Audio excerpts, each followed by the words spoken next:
You need to forgive him. He's still your brother. That's what my mother said, while the woman I was going to marry sat on her couch, holding hands with the man who betrayed me. My own blood. On Thanksgiving. I stood there, frozen.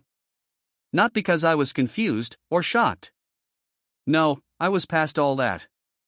I had already felt the burn. This was something colder, emptier. My entire family had just shown me exactly where they stood. And it wasn't beside me. So I left. I walked out of the house where I used to laugh as a kid, straight into the rain, and I never looked back. Because when your family betrays you, sometimes, the only way forward is alone. I wish I could tell you that I screamed. That I flipped the table or lunged at him or made some kind of dramatic scene. But I didn't. I just stood there. Frozen. Like my lungs had collapsed and I was trying to breathe through ice. My feet were cement. My hands trembled. My brain refused to make sense of the image, the two people I loved most, together. And not like talking together. I mean, half naked, sheets tangled, skin flushed. I slammed the door without thinking and stormed out. The cold air hit me like a wall but did nothing to cool the boiling inside my chest. I don't even remember the drive back. I just remember sitting in my car for hours, gripping the steering wheel so tight I thought it would snap off. I don't think I even cried at first. I just stared. My whole body numb. My mind trying to reason with a nightmare that was real. Stacy. My fiancée. My future wife. We were planning a wedding, looking at homes, talking about baby names. And my brother. My own flesh and blood, he knew all of that.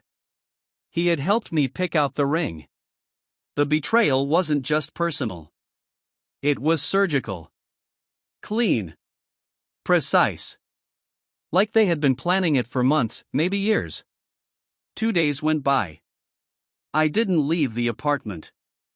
I didn't go to work. I didn't answer any texts. I just existed in a daze of broken glass memories and shattered trust. Then she showed up. Stacy. She knocked like it was any other day. I opened the door just enough to look her in the eye. She didn't flinch.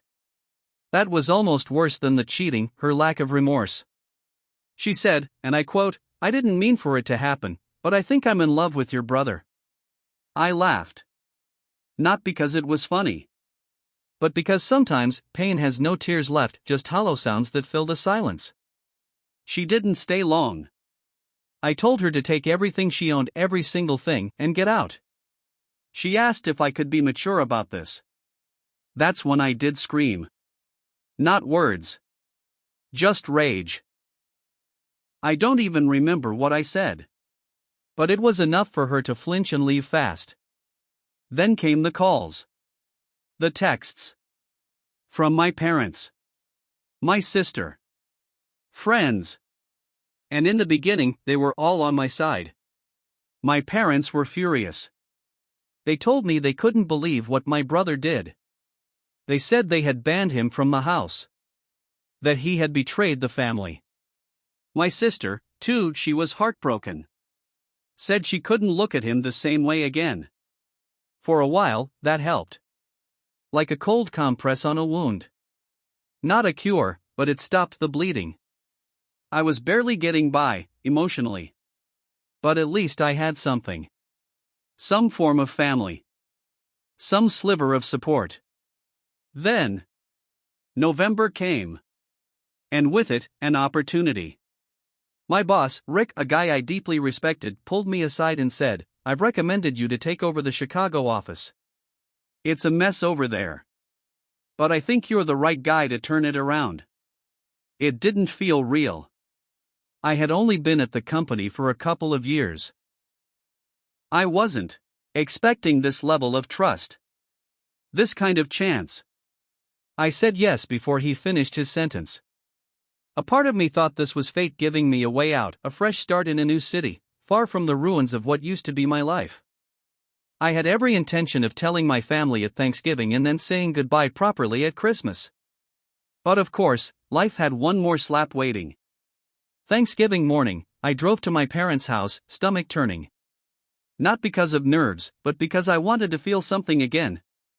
Anything other than numb. The driveway was full. Cars lined the street. As expected, it was our extended family's big get-together. I walked in. The smell of turkey hit me first. Then laughter. Then silence. I turned into the living room and saw them. Stacy and my brother. Smiling. Talking to my aunt like they were just any couple. Like they hadn't ripped a hole through my chest. My jaw clenched so hard it hurt. And what broke me wasn't them. It was my family. My mom walked in like everything was okay. My dad smiled like nothing had happened. My sister gave me a weak nod and then sat beside them. My mom tried to explain that families shouldn't be split. That forgiveness was a part of healing. That maybe I should consider moving on. I looked at each one of them. Eyes pleading. Begging for someone to say, this isn't right. To defend me. To stand by me. No one did. That day, I realized something that hit harder than the betrayal itself. I hadn't just lost my fiancée. I had lost my entire family. So I got up. I walked out. I didn't slam the door. I didn't yell. I didn't cry. I just left. And I never looked back. My fiancé ran off with my brother, and my family took their side. 5 years later, they walked into my office. Because now? I'm their boss. And I had a plan. After Thanksgiving, I didn't just cut ties, I burned the bridge and never looked back. I moved to Chicago by January. New apartment. New office. New life. I poured myself into work like it was the only thing keeping me alive. And in a way, it was. No dating. No distractions. Just building. Building something they couldn't touch. Years passed. Promotions came. Slowly at first, then fast. By year 3, I was managing multiple branches. By year 5, I was overseeing an entire regional expansion. I had my own office. A corner one. With glass walls and a skyline view. That's when it happened. Late one Thursday, I was scrolling through Instagram, mindlessly tapping stories, when a name popped up. Stacy. The same Stacy who blew up my life. She had posted a photo, her and my brother, holding coffee cups, smiling on a couch. Moving to Chicago. New chapter cityscape hot beverage blue heart. I froze. Then I laughed. Of all the cities in the world. Curious, I tapped her profile. That's when I saw it. Her bio had changed. HR, marketing recruiter, open to work. And her LinkedIn? Same story.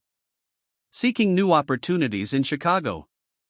I checked my company's hiring portal out of pure curiosity and nearly dropped my phone. There she was. Stacy Green. Applying for a junior marketing coordinator position under my division. I sat back in my chair. Heart racing. 1,000 emotions fought for space in my chest. But one rose above all. Opportunity. Then, 2 days later, another application came in. My brother. Different last name, but same face. Same guy. He was applying for an IT logistics position. Also, under my department. Apparently, my company's growth had caught attention and they had no clue who the new regional director was. Me. Let's pause here for a second. Because here's the thing about pain. You either let it define you, or you weaponize it. So I waited. Quietly. Patiently. I didn't reject their applications. I didn't flag them.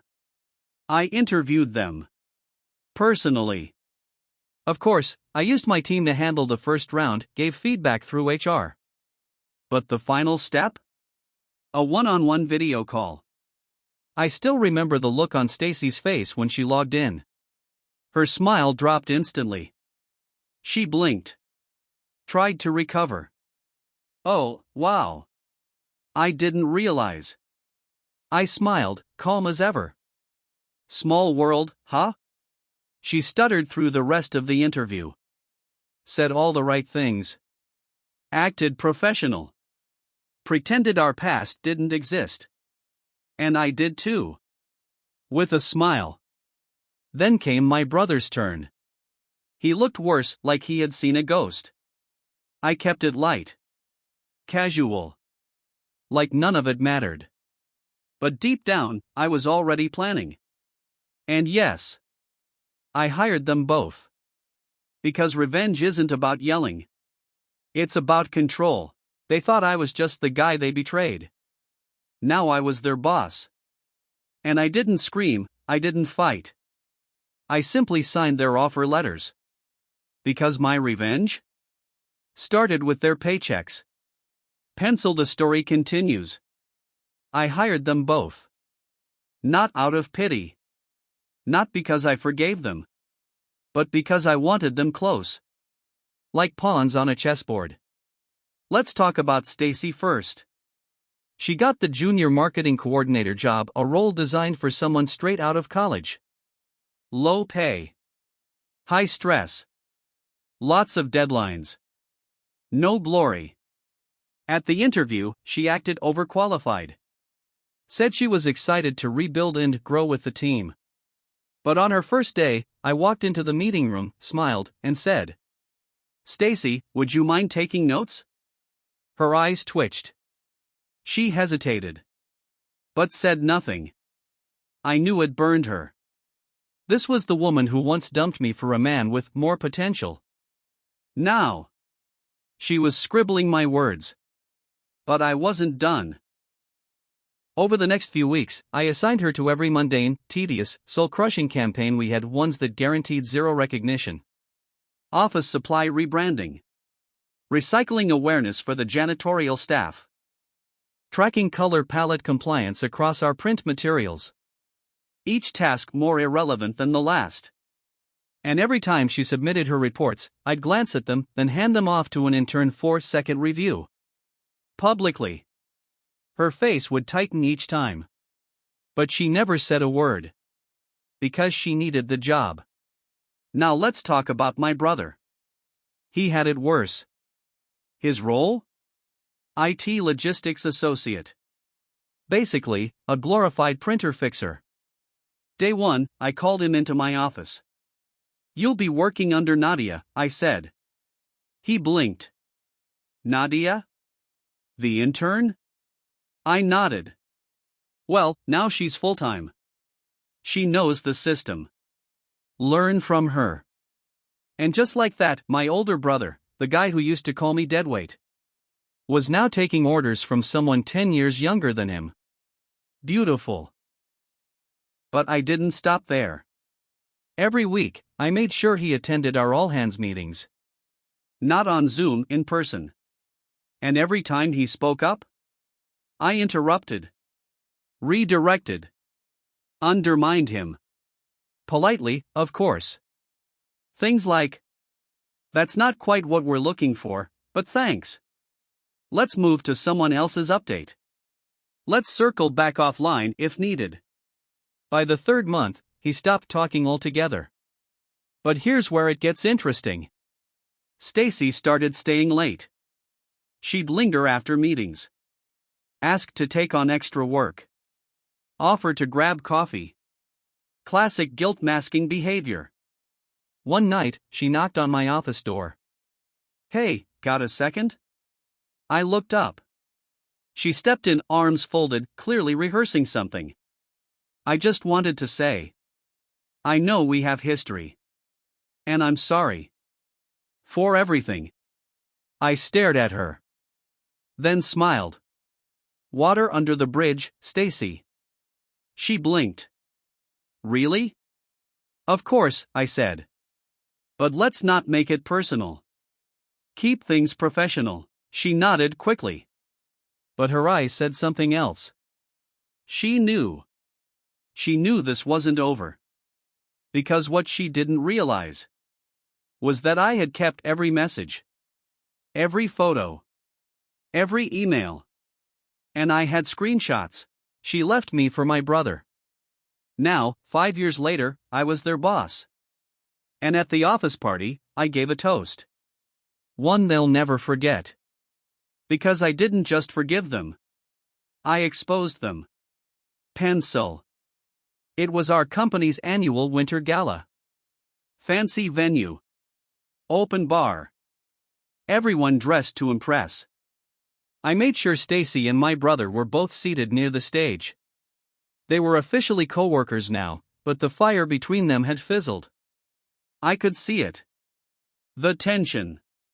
The regret. Especially from Stacy. She wasn't glowing anymore. She looked tired. Small. Like someone who realized too late that comfort isn't the same as love. And my brother? He had aged. Balding early. Gained weight. Lost whatever confidence he used to shove in my face. Poetic justice. When it was time for the executive toast, the room quieted. I stood up, raised my glass, and smiled. This year, I want to do something different, I said. I want to tell you a story. The room leaned in. A few years ago, I was engaged. Madly in love. Planning a future. But one day, I came home early from work. Pause. And found my fiancée in bed with my brother. Gasps. Stacy's face turned white. My brother froze mid-sip. I lost them both that day, I continued. But that loss? It became my fuel. I walked down from the stage slowly, glass still in hand. The room watched, silent. I built this company from scratch. Alone. And last year, when I needed more staff, guess who applied? I gestured to Stacy and my brother without naming them. Heads turned. They were squirming now. I hired them. Gave them jobs. Because I believe in second chances. Pause. But I also believe in the truth. From my pocket, I pulled a small remote and clicked. Behind me, a giant screen lit up. Screenshots. Emails. Messages. Dates. Photos from before the breakup. All of it. Their betrayal, in HD. Stacy gasped. My brother stood up, furious. You're sick, he snapped. No, I said calmly. I'm free. The room was dead silent. Then applause. Not wild cheering. Just slow, stunned, cathartic clapping. Like everyone had just witnessed a reckoning. And then I dropped the final bomb. Also, this is their last day at the company. Effective immediately. Their access is revoked. Security is waiting by the doors. They didn't move. I looked at them both one last time. Now we're even. And I walked away. That night, I got home. Took off my jacket. Looked in the mirror. And I smiled. Not because I ruined them. But because I finally let them go. Speech balloon, did he go too far, or was this the perfect revenge? Brain, comment your favorite moment below and tag someone who'd love this twist. Repeat button, follow for more true style stories with jaw-dropping endings. Microphone, because sometimes the quiet ones get the last word.